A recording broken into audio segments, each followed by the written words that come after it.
Hello everyone, প্রগতি 365-এ তোমাদের সকলকে স্বাগত। আজকে আমি তোমাদের কাছে চলে এসেছি তোমাদের জন্য জিকে প্রস্তুতি পর্ব 70 নিয়ে। অলরেডি 69টা এপিসোড তোমাদের জন্য পাবলিশ করা হয়ে গেছে, তো যারা এখনও অবধি দেখোনি তারা চ্যানেলের প্লেলিস্ট থেকে ভিডিওগুলো দেখে নিতে পারো। আশা করছি ওগুলো তোমাদের জন্য হেল্পফুল হবে। তোমাদের সামনের বিভিন্ন এক্সামগুলোর কথা মাথায় রেখে এগুলো বানানো হচ্ছে, যাতে তোমাদের ডেলি জিকে প্রস্তুতি করতে একটু সুবিধা হয়। তো চলো আজকের ভিডিওটা শুরু করা যাক। আজকের ভিডিওতেও বেশ কয়েকটা ইম্পর্টেন্ট জিকে আলোচনা করা হয়েছে। দেখো, ফার্স্ট যেটা রয়েছে, ভারতের রেল ইঞ্জিন তৈরি করে কোন সংস্থা? অর্থাৎ রেল ইঞ্জিন তৈরি করার জন্য কোন সংস্থা রয়েছে? পশ্চিমবঙ্গের চিত্তরঞ্জন লোকোমোটিভ ওয়ার্কস ভারতের রেল ইঞ্জিন তৈরি করে। তো এই চিত্তরঞ্জন লোকোমোটিভ ওয়ার্কস এটা তৈরি হয়েছিল কত সালে? 26শে জানুয়ারি 1950 এই সালে এটা তৈরি হয়েছিল। তো এটা লোকোমোটিভ ওয়ার্কস, লোকোমোটিভ কারখানা। আর এরকম বিভিন্ন ধরনের যে কারখানাগুলো রয়েছে ইম্পর্টেন্ট, সেগুলো এক্সামের জন্য খুবই ইম্পর্টেন্ট। যেমন তামিলনাড়ুর পেরাম্বুরে ইন্টেগ্রাল কোচ ফ্যাক্টরি রয়েছে, পশ্চিমবঙ্গে চিত্তরঞ্জন লোকোমোটিভ ওয়ার্কস, জামশেদপুরে লৌহ ইস্পাত শিল্প, এরকম যেগুলো ভালো ভালো জায়গা রয়েছে আর খুব গুরুত্বপূর্ণ শিল্পের দিক থেকে। তো এই ধরনের নামগুলো জেনে রাখতে হবে, আর কোন জায়গাটা কোন কোন শিল্পের সঙ্গে যুক্ত সেটাও কিন্তু মনে রাখতে হবে।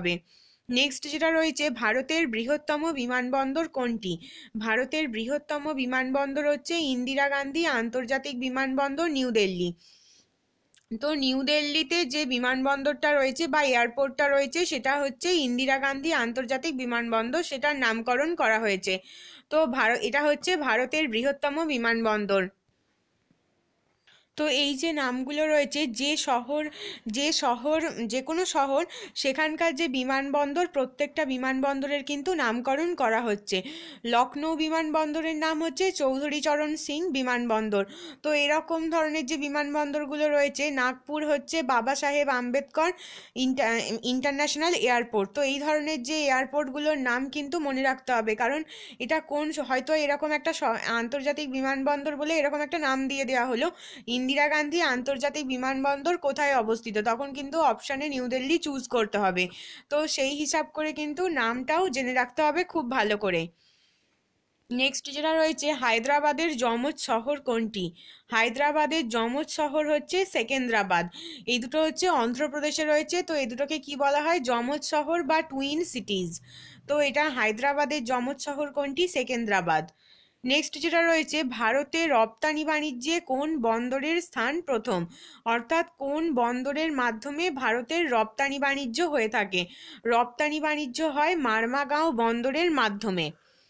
দশম জলপ্রপাতটি কোন রাজ্যে রয়েছে? কোন জলপ্রপাত কোন রাজ্যে অবস্থিত? ভেরি ভেরি ইম্পর্টেন্ট একটা টপিক চাকরির পরীক্ষার জন্য।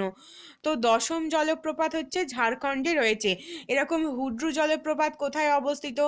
এছাড়াও অন্যান্য যে জলপ্রপাতগুলো রয়েছে, যেমন কর্ণাটকের শরাবতী নদীর উপর যোগ জলপ্রপাত, এরকম যে ইম্পর্টেন্ট জলপ্রপাতগুলো রয়েছে সেগুলো কোন রাজ্যে অবস্থিত, এটা খুব ভালো করে রাখতে হবে। নেক্সট যে ইম্পর্টেন্ট কোয়েশ্চেনটা তোমাদের জন্য রয়েছে, গান্ধী আরউইন চুক্তি কবে স্বাক্ষরিত হয়? দেখো, গান্ধী আরউইন চুক্তি হচ্ছে আইন অমান্য আন্দোলনের সঙ্গে যুক্ত। গান্ধী আরউইন চুক্তি দিয়ে আইন অমান্য আন্দোলন শেষ হয়েছিল। তো গান্ধীজি এবং লর্ড আরউইনের মধ্যে এই চুক্তি হয়েছিল আইন অমান্য আন্দোলনকে শেষ করার জন্য। 1931 সালে এই গান্ধী আরউইন চুক্তি স্বাক্ষরিত হয় গান্ধীজি এবং আরউইনের মধ্যে। নেক্সট যেটা রয়েছে, কবিগুরু রবীন্দ্রনাথ ঠাকুর কিসের প্রতিবাদে নাইট উপাধি ত্যাগ করেন? কবিগুরু রবীন্দ্রনাথ ঠাকুর জালিয়ানওয়ালাবাগ হত্যাকাণ্ডের প্রতিবাদে নাইট উপাধি ত্যাগ করেছিলেন। তো জালিয়ানওয়ালাবাগ হত্যাকাণ্ড কবে হয়েছিল? 1919 সালে হয়েছিল। অমৃতসরে হয়েছিল এই ঘটনাটা। কারণ জালিয়ানওয়ালাবাগ নামক একটা জায়গাতে, অমৃতসরের জালিয়ানওয়ালাবাগ নামক একটা জায়গাতে মানুষজন জড়ো হয়েছিল। 1919 সালে একটা আইন পাস হয়েছিল, যেটা খুব কুখ্যাত আইন, রাওলাট আইন পাস হয়েছিল। তার প্রতিবাদ জানানোর জন্য মানুষ ওখানে জড়ো হয়েছিল, একটা শান্তিপূর্ণ জমায়েত হয়েছিল। তো সেখানে হঠাৎ করেই ব্রিটিশদের তরফ থেকে ডায়ার সেনাপতি ছিলেন, তো তিনি এখানে নির্বিচারে গুলি চালানোর আদেশ দেন এবং তার ফলে প্রচুর মানুষ মারা যান। এই ঘটনায় জালিয়ানওয়ালাবাগ হত্যাকাণ্ড নামে পরিচিত, এবং এটা খুবই খারাপ একটা ঘটনা, যেটার জন্য রবীন্দ্রনাথ ঠাকুর নাইট উপাধি ত্যাগ করেন। নাইট উপাধি ছিল ব্রিটিশদের দেওয়া খুব গুরুত্বপূর্ণ একটা পদবি, তো রবীন্দ্রনাথ ঠাকুর সেটা ত্যাগ করেন জালিয়ানওয়ালাবাগ হত্যাকাণ্ডের প্রতিবাদে। নেক্সট হচ্ছে আনন্দমঠ গল্প বা উপন্যাসটি কোন আন্দোলনের সাথে সম্পর্কযুক্ত? বঙ্কিমচন্দ্র চট্টোপাধ্যায়ের আনন্দমঠ। বঙ্কিমচন্দ্র চট্টোপাধ্যায় এটার লেখক। তো আনন্দমঠ কবে মানে পাবলিশ করে? আনন্দমঠ পাবলিশ করে 1882 সালে। 1882 সালে সন্ন্যাসী ফকির বিদ্রোহের পটভূমিতে এই আনন্দমঠ গল্প বা আনন্দমঠ উপন্যাসটি লেখা হয়। তো আনন্দমঠ উপন্যাসেই আমরা প্রথম বন্দে মাতরম গানের উল্লেখ পাই, যেটা যে এই প্রত্যেকটা কোয়েশ্চেন কিন্তু এক্সামে আসে যে আনন্দমঠ কত সালে প্রকাশিত হয়েছিল? 1882। আনন্দমঠ কোন আন্দোলনের সাথে সম্পর্কযুক্ত? সন্ন্যাসী ফকির বিদ্রোহ। প্রথম বন্দে মাতরম গানের উল্লেখ কোন উপন্যাসে পাওয়া যায়? আনন্দমঠ। তো এই ধরনের প্রত্যেকটা কোশ্চেন কিন্তু এই নিয়ে ইম্পর্টেন্ট। নেক্সট যে ইম্পর্টেন্ট কোয়েশ্চেনটা রয়েছে, কত খ্রিস্টাব্দে বঙ্গভঙ্গ প্রত্যাহৃত হয়? বঙ্গভঙ্গ হয়েছিল কত সালে? বঙ্গভঙ্গ হয়েছিল 1905 সালে। এবং বঙ্গভঙ্গ বাতিল হয় কত সালে? 1911 সালে। 1905 সালে বড়লাট ছিলেন লর্ড কার্জন। তিনি বঙ্গভঙ্গের ঘোষণা করেন, যেই বঙ্গভঙ্গটা করা হয়েছিল মেনলি বাঙালি হিন্দুদের প্রভাব কমানোর জন্য। বাঙালি হিন্দু এবং বাঙালি মুসলমানদের আলাদা করে দেওয়া হয়েছিল এই বঙ্গভঙ্গের মাধ্যমে, যাতে বাঙালি হিন্দুদের প্রভাব কমে যায়। তার জন্যই 1905 সালে বড়লাট লর্ড কার্জন বঙ্গভঙ্গ করেন। তো এই বঙ্গভঙ্গের প্রতিবাদে প্রচুর বয়কট আন্দোলন এবং স্বদেশী আন্দোলন শুরু হতে থাকে। বঙ্গভঙ্গের প্রতিবাদে প্রথম বয়কট আন্দোলনের ডাক দেওয়া হয় সঞ্জীবনী পত্রিকায়। সেটা ডাক দিয়েছিলেন কৃষ্ণকুমার মিত্র। সঞ্জীবনী পত্রিকার সম্পাদক ছিলেন কৃষ্ণকুমার মিত্র, যিনি বঙ্গভঙ্গের প্রতিবাদে প্রথম বয়কটের ডাক দেন।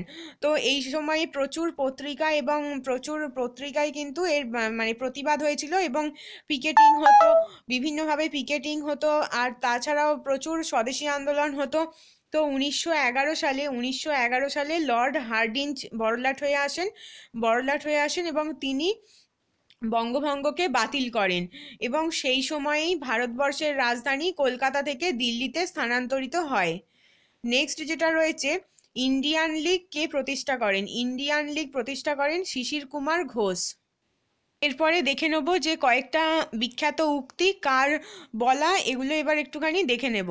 দেখো বন্ধুরা, প্রথম যে উক্তিটা দেওয়া রয়েছে, মায়ের দেওয়া মোটা কাপড় মাথায় তুলে নে রে ভাই, এটা কোন চরণ কবি গেয়েছেন?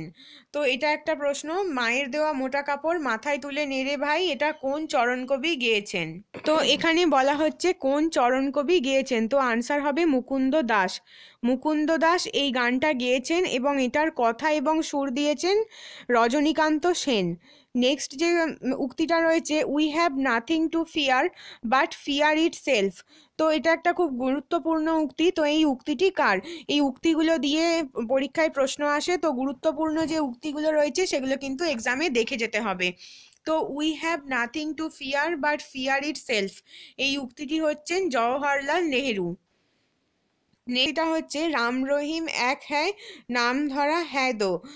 এখানে সুলতানি যুগে কে একথা ঘোষণা করেছিলেন? সুলতানি যুগে একথা ঘোষণা করেছিলেন কবির। কবিরকে সাম্প্রদায়িক ঐক্যের প্রতিমূর্তি বলা হয় এবং তার নামে বর্তমানে পুরস্কারও দেওয়া হয়, সাম্প্রদায়িক ঐক্যের জন্য পুরস্কার দেওয়া হয়। তো এই বিখ্যাত উক্তি হচ্ছে কবিরের। নেক্সট যেটা রয়েছে, দিন-ই ইলাহি ছিল আকবরের নির্বুদ্ধিতার চরম নিদর্শন, এই উক্তিটি কার? এই উক্তিটি হচ্ছেন ভিনসেন্ট স্মিথের। এটা WBCS 2004-এ এই কোয়েশ্চেনটা হয়েছিল। তোমরা দেখতে পাচ্ছ এখানে কিন্তু প্রত্যেকটা উক্তি কোনো না কোনো বছর পরীক্ষায় কিন্তু এসেছে। নেক্সট যেটা রয়েছে, পচনশীল ক্ষয়ে যাওয়া গাছের গোড়াতে যদি আমরা কুঠারাঘাত করি ডালপালাগুলি নিজের থেকেই খসে পড়বে, এটি কার উক্তি? এই উক্তিটি হলো প্রথম বাজিরাওয়ের।